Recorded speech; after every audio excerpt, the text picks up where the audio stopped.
যদি নিজেদের মনে করে যে তারা হিন্দুদের সার্টিফিকেট দেওয়ার লোক, তাহলে খুব ভুল করছেন। কেউ তাদেরকে সার্টিফিকেট দেওয়ার অধিকার বা অথরিটি কোনোটাই দেয়নি।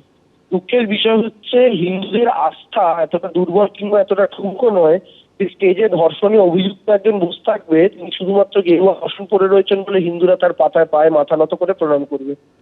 তো সেই জায়গা থেকে দাঁড়িয়ে ধর্ষণে অভিযুক্ত থেকে শুরু করে প্রত্যেকের ক্ষেত্রে আমাদের ধর্মের, হিন্দু ধর্মের রামকৃষ্ণ পরমহংসদেব, স্বামী বিবেকানন্দ, তাদের ছবি প্রত্যেকটা হিন্দু বাঙালির ঘরে ঘরে আপনি পাবেন। এমনকি যারা হিন্দু নন এমন বাঙালির ঘরে ঘরে আপনি স্বামী বিবেকানন্দের ছবি পাবেন।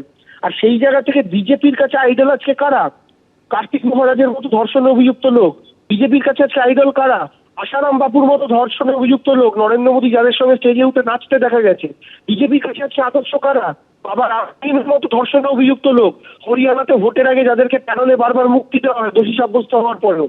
ফলে বিজেপি হিন্দু ধর্মটাকে সমস্ত ধর্ষক, সমস্ত রেপিস্ট, তাদেরকে আইডিয়াল মানে আদর্শ বানিয়ে আমাদের হিন্দু ধর্মটার যে আসল গরিমা সেটাকে নষ্ট করার চেষ্টা করছে।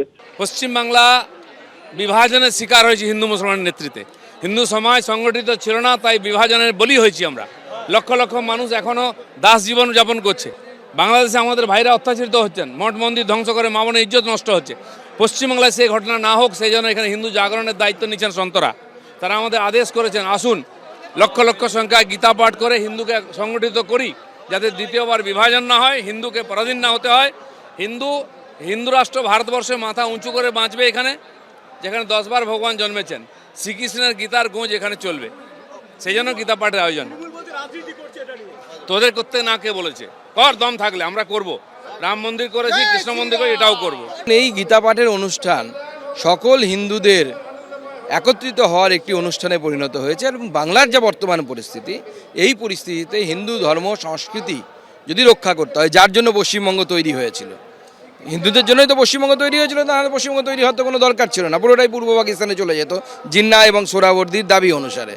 তো আজকে কিছু লোক বলছে যে 90টা সিট আমাদের, থাকতে সবাই পারে, এখানে কোনো অসুবিধে নেই, কিন্তু ভাগ তো হয়েছিল হিন্দুদের জন্য।